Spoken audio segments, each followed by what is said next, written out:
Well, hello, everybody. Welcome in once again to another Get to Know the Royals segment right here on the Queen Sports Network on YouTube. We appreciate you joining us here this morning. And our special guest this morning is Associate Men's Basketball Head Coach, Mr. Grant Leonard. And Coach Leonard, thanks so much for carving out some time and talking to us here this Oh, morning. Mike, thank you for having me, and I look forward to talking some hoops. Yeah, absolutely. Well, you mentioned, I realize the season is over right now, but it's never necessarily over for you guys. That's for sure.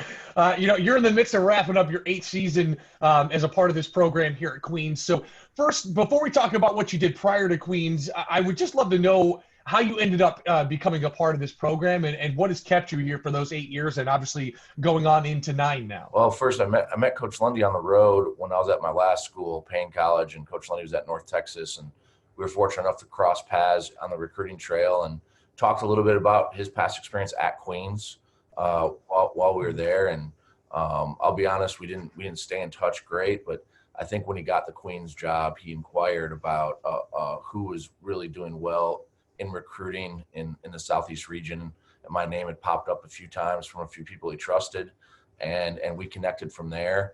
And been very fortunate to be a part of this ride for 8 years. And what's really kept me here is the atmosphere, not just with our basketball team, but the entire environment at Queens it's exceptionally healthy.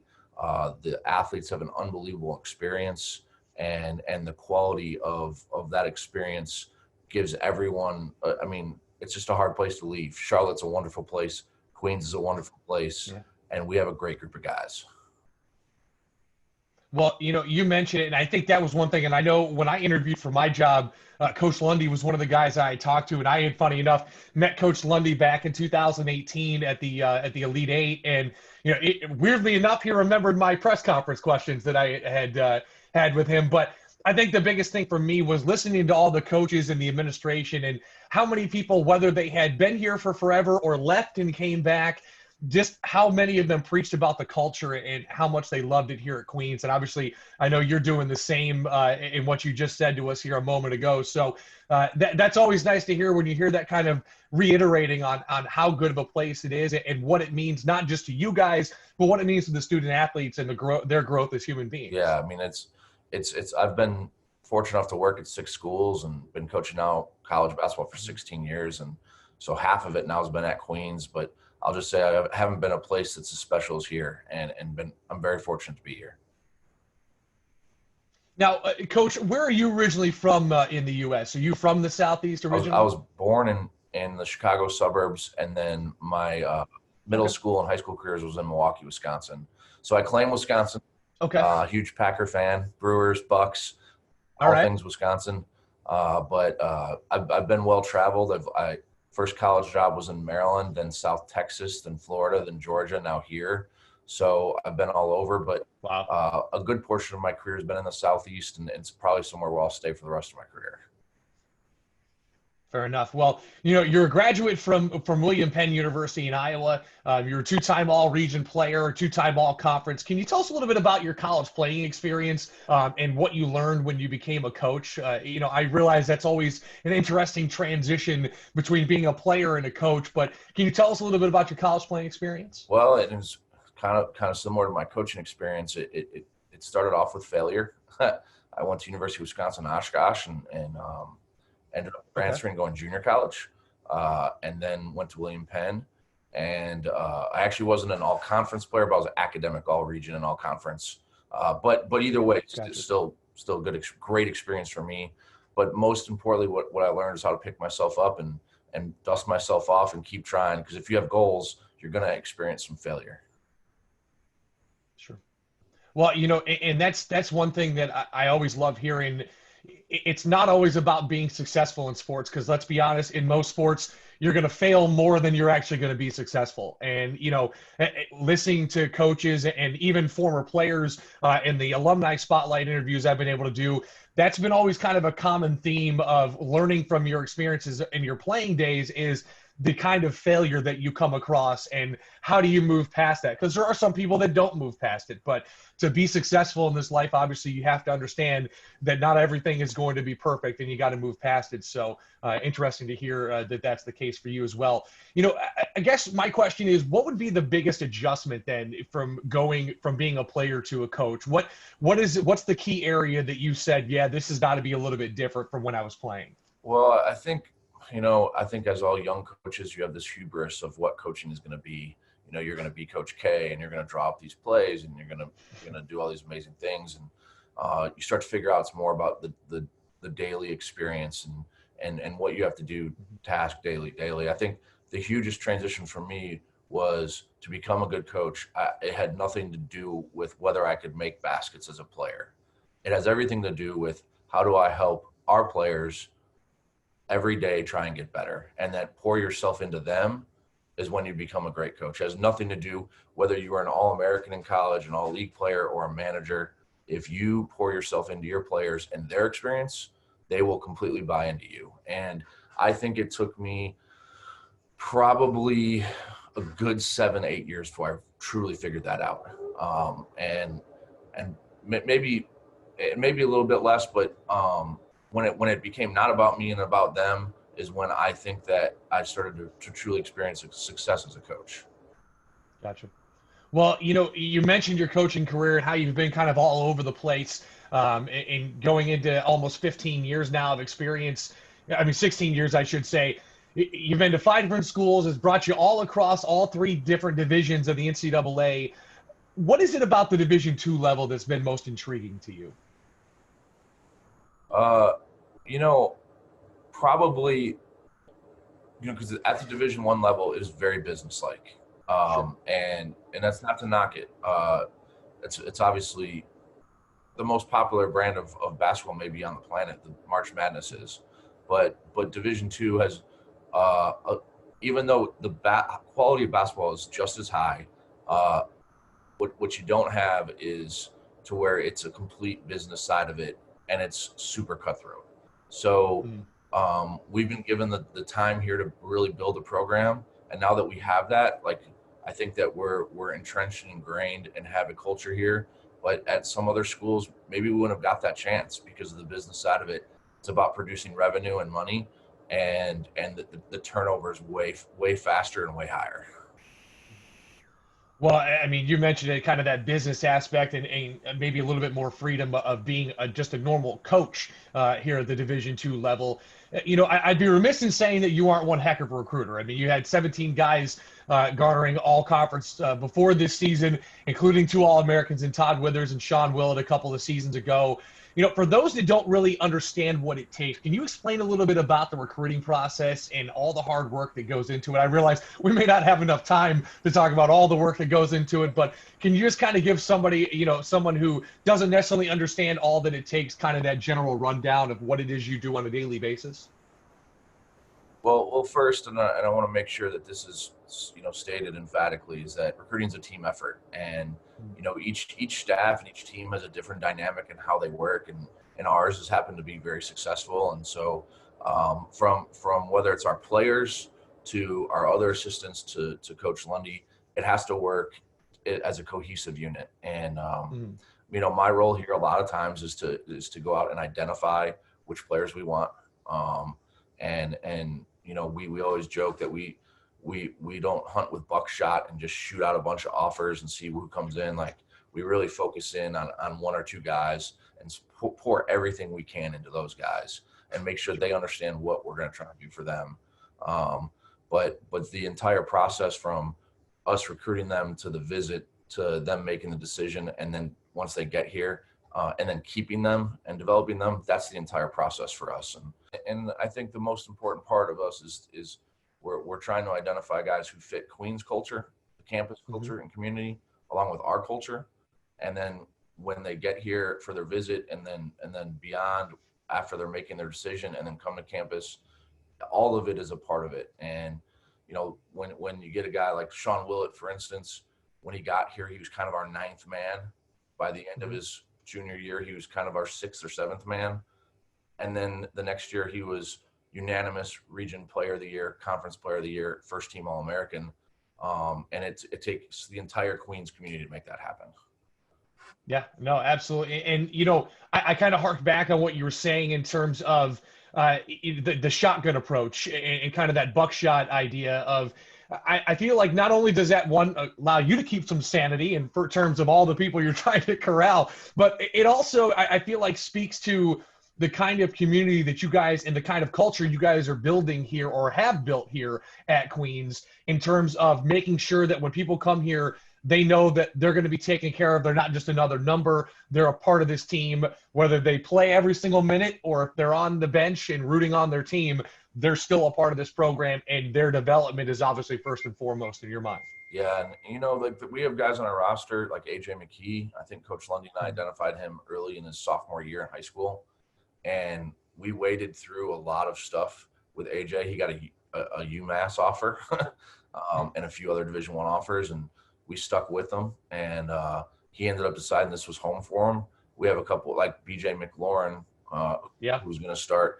We started recruiting him in high school, and for whatever reason, he didn't end up at Queens out of high school, and then he was able to transfer to Division I school.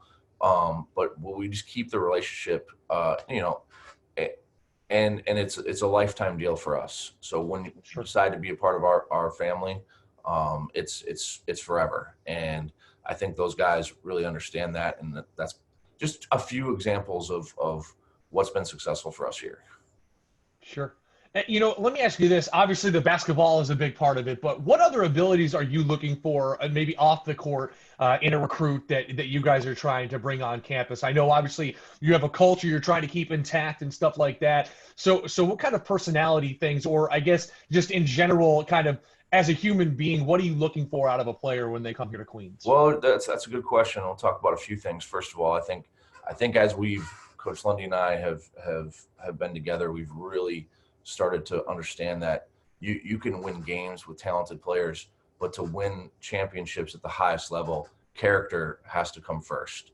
Now character can be looked at in a whole different things. And so we do say some guys that are really trying to change their lives and want to utilize basketball to do that, we thrive with.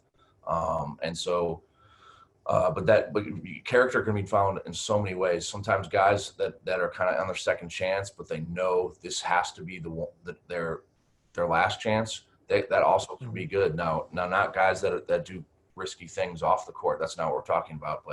But there's a lot of different things that can make someone really want to be great, and that's what we're looking for. I think Queens as a university has a ton of high achieving people here on campus, people that want something more with life. And so we're looking for guys that want to utilize basketball to propel their lives. Well, let me ask you this. Obviously, everything has changed over the last year of our existence with all this pandemic stuff. How has it changed the recruiting process? I mean, is it still somewhat the same? I know there's probably not as many in-person visits and such like that, but, what kind of challenges have you had to overcome in terms of the recruiting game over this past year? Well, the COVID year, I kind of want to just X that out because not having Fair enough. And all of that really was difficult for everyone in the entire business and the school and everywhere in college sports. So, I'm hoping that we return to somewhat normalcy. That being said, I think we've all utilized technology more. But our philosophies of on a visit and getting to know someone, and we don't just offer people scholarships that have, the ability to play basketball. There's plenty of those people out there, but it's more, are they going to fit what our culture is? And we give our players a lot of say in who they want to be a part of their family. And so when the players are on their visit and they're hanging out with our players oftentimes tell us, we want that one. He's one of us.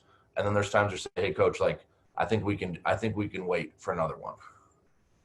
Okay.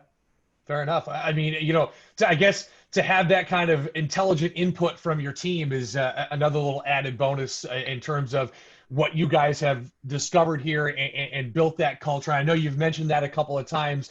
Can you tell us a little bit about that culture and kind of when you meet these guys and even your current players, what it truly means to be a Royal and to be on this team?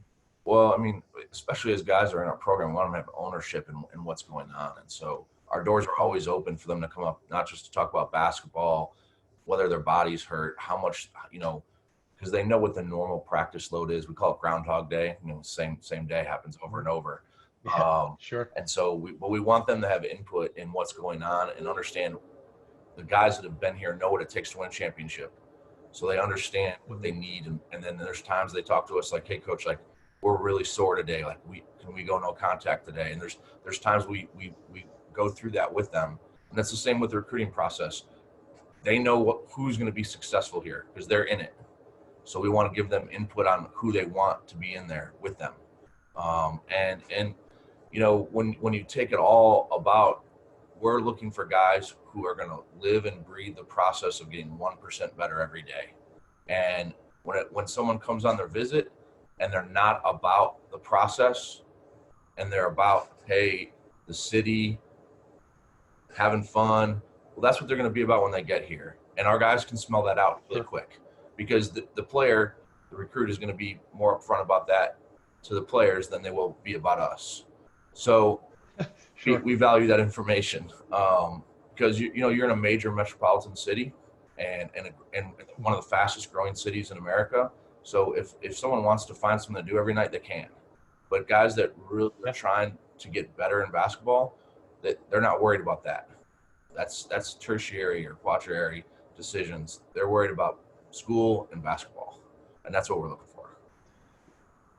Well, and you mentioned that, and I will give your team every ounce of credit. I've only been on campus since February the 22nd, but I think there's been very few times I've been inside the Levine Center that I haven't seen at least one or more basketball players down there shooting, whether it's you guys are in season or obviously now out of season, just down there shooting around and just kind of focusing on their own game. And then, you see a couple of other guys trickle in as well for a shoot around, that kind of thing. It's just, you can definitely sense that brotherhood both on and off the court. And obviously that's a big testament to you guys and to the kind of, the kind of guys that you recruit to this program and how they react once they actually get here. So, let's talk about this year's team. And I realize season may not have ended the way that you wanted to, but in this crazy year, what did end the way that anybody wanted it to? So, kind of looking at this year's team, of course, not graduating anybody off this year's team, everybody coming back, and then you add the likes of BJ McLaurin coming from UNC Asheville and stuff like that. So can we talk a little bit about the makeup of this team and kind of what makes this group of guys so special and what has you guys so excited over these next couple of years? Well, I think first we're going to talk about the chemistry they built, probably from mid-January on. We went on a pretty significant win streak, and I think the couple of things that happened, you saw Kenny Dye establish himself as the team leader, and he's the point guard, and he became way more aggressive and assertive, and I think that was a huge step for us. I think you saw Jamari Smith really, after he came off his injury, really start to establish himself as probably one of the most dynamic players in the league. And then I think you saw Gavin Raines really grow and become probably the most physical presence in maybe all of Division II. And then you saw AJ McKee and Quan McClooney, who had never really produced in college basketball before. They started to find out who they are as basketball players in college basketball. And so every player is starting to figure out what they are, and going forward, now they can take the entire summer, the 7 months before we play another game, and just work on what they need to work on. Because I think it's the first time any of them really knew what they really were. And that is what has us really excited, because now they have a clear path of what they need to do to be successful. Well, and you mentioned it, both those guys kind of sitting behind some serious talent and watching them, but knowing that, hey, this is our time to step up. And, I was able to actually see that really quick development of a guy like Quan McClooney just in the short amount of time that I was able to call some games. I mean, the last 10 games or so of the season, I mean, he was just a completely different player and at a totally elite level. So, and then you mentioned a guy like Gavin Raines, who just as a sophomore may be the most physical player in the entirety of Division II basketball. And just to watch all of these guys' identity grow, not just solo, but also as a team. I'll be honest with you, as a broadcaster, I am very, very excited to get back out there next year. I know you guys are probably as well. You got a lot of work to do between now and then, but at the same time, like I say, the future, it couldn't be brighter for this team, and I'm very excited to see where they go in terms of finding that next level, that next gear next season. Yeah, I mean, I'm excited too. And like you said with Quan, like he'd only hit a handful of threes in his college career before he got to Queens. He didn't ever identify himself as a shooter. And now he's figuring out he's an elite shooter. And now he can really work towards developing his game around that. And those are the type of things, that information that's invaluable. Guys have an understanding of what style of basketball we're trying to play. We're trying to be really fast, but also really powerful. And we've built our team around those two things, speed and power. And, and nothing to take away from any of the righty shooters on the team, but I got to give credit. There's something sweet about watching a lefty who's got a smooth shot, find the range. It's just one of those things. But both, my color commentators and I have made the joke that I think you guys have the most lefties per capita in all of Division II basketball. But at the same time, it's been a lot of fun to watch you guys, and I could not be more excited for you guys as a coaching staff, but also as a team going into next season. So, Coach, I appreciate you carving out some time and talking to us here this morning. We, of course, will keep up with you as the summer progresses and on into next season. We'll have all you guys back on to talk about the upcoming year and everything. But congratulations on a fantastic season this season. And then, of course, just kind of, it seems, just getting started with this program going forward. No, I appreciate everything. Go Royals. And if you guys need anything, please don't hesitate to ask. Absolutely. Well, like you said, go Royals. So that'll do it for us here on Get to Know the Royals here on the Queens Sports Network YouTube page. We appreciate you joining us each and every Tuesday right back here at 10 a.m. Coach Leonard, we appreciate you stopping by. And we, of course, will talk to you later on in the future. You guys have a great rest of your day. And as always, go Royals.